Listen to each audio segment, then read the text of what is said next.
Hello ladies and gentlemen, this is Malikicowtipper bringing you a load screen.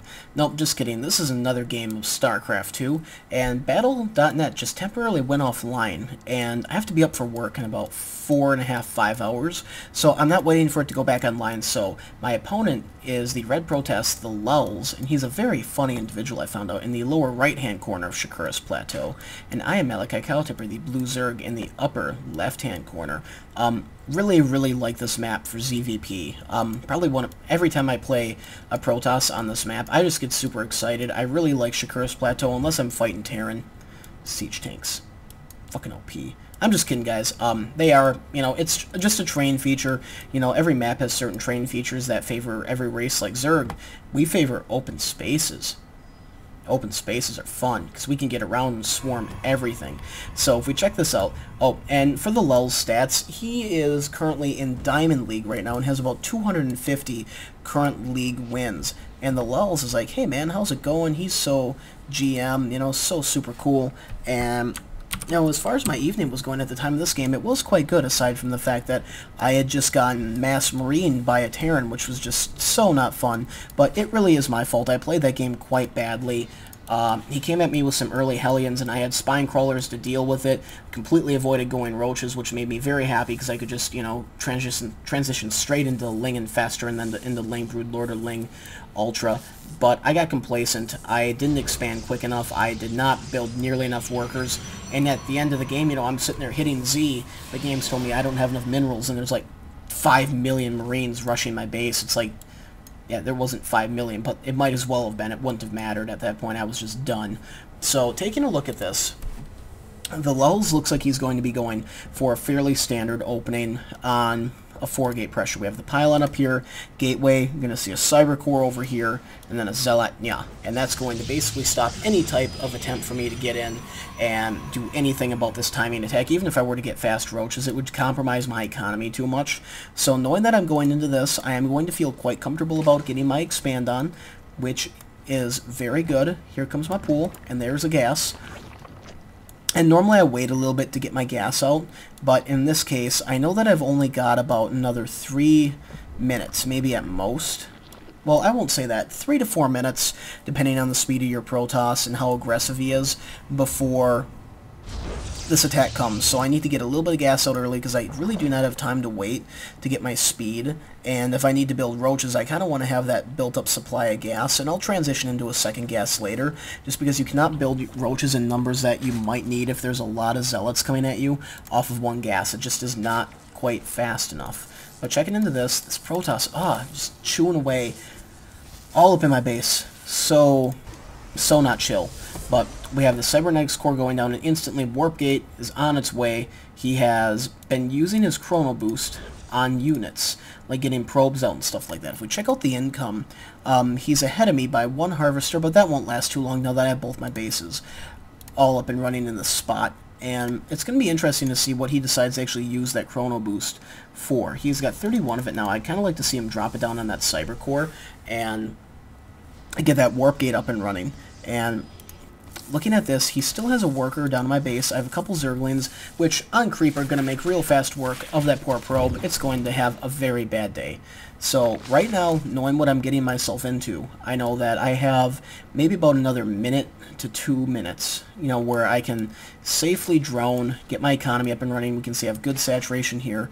I have my second queen coming out. He's now just getting his first stalker. Warp gates are about halfway done, and it doesn't look like he's using Chrono Boost on that. He's using Chrono Boost on getting more probes out in the field. I'm not quite sure how if I necessarily agree with that. It may be necessary to get enough money to do this attack, but I've seen a lot of Protoss use the Chrono Boost on the Cyber Core, and then when it's about halfway done, they'll drop a pylon, kind of back over here, make it real difficult to get at, and then they can warp in units all over here. It gives them a lot of surface area. They're very close to your base, and it just brings the attack on earlier. I feel like the quicker you can get the 4-gate attack off, the more effective it is. So we have a pylon out here, which you can use to kind of reinforce a little bit closer.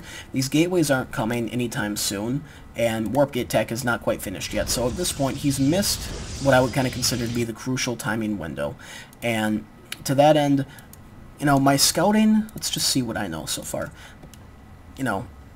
I wouldn't say that my scouting's immaculate. I did send in some Zerglings, and they did get killed, so I had an idea what was out. I saw the Stalker, I saw a couple Sentries, and maybe one Zealot. So I do know that I need to get these Spine Crawlers down, which, you know, when you're preparing for this defense, there's a couple things, you know, in my mind that you need to have. You need to have creep on your ramp, and preferably somewhere down on the beginning part of the map. Just, you need to be able to move your units quickly in and out. You need a few Spine Crawlers, simply because Spine Crawlers do a pretty decent job against Zealots, and they really are more of a damage tank. They have 2 armor and 300 health. It takes Zealots forever to kill these guys, and they actually do extremely well against, Stalkers. They do 30 damage a hit. The Zergling going to tell me everything I need to know about the size of his army. We can see right here I'm maxing 12 Zerglings, 1 Roach, and those Spine Crawlers we can see almost nabbing, yep, getting a Zealot just like that, and almost no damage sustained to myself. He has to pull back. Zergling, I had him running around, attack moving all over the map to kind of try to spot this pylon before it went down. You can see it wasn't quite that effective. I am moving out Overlords to try to give myself some vision, getting my creep spread down.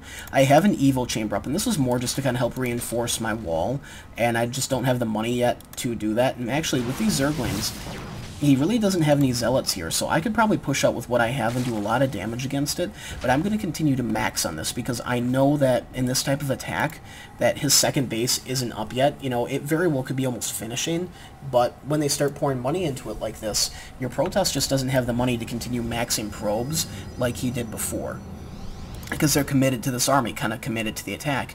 And you can see that my ball of lings is growing larger.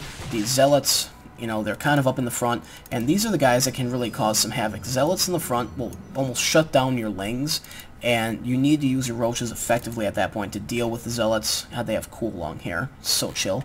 And get your lings up into the Stalkers and into the Sentries. That's the best way to deal with this.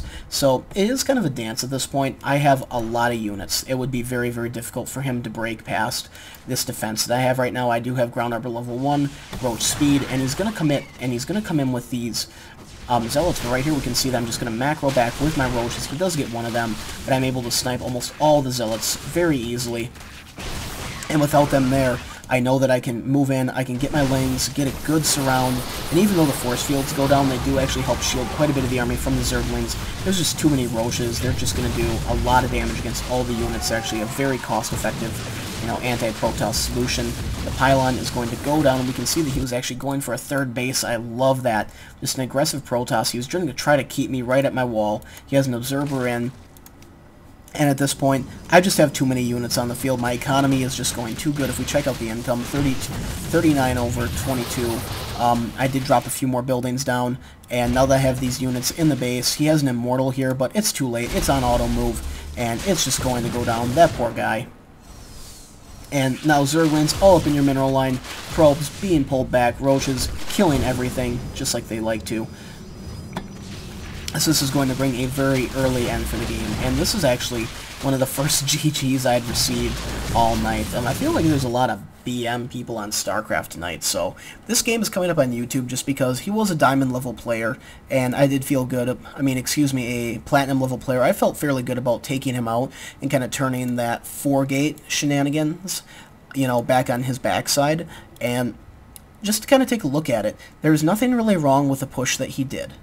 But it should have come about a minute to a minute and a half earlier. If he would have been chrono boosting on his cyber core instead of on these probes, you know, he might have had a little bit less income, but he would have had that warp gate out sooner, and he could have started applying pressure early. I find that the 4 gates that are the most successful aren't the ones where you wait till you have, you know, a mini death ball, because I'm going to have a bigger mini death ball because all I did was work on my economy for 5 or 6 minutes.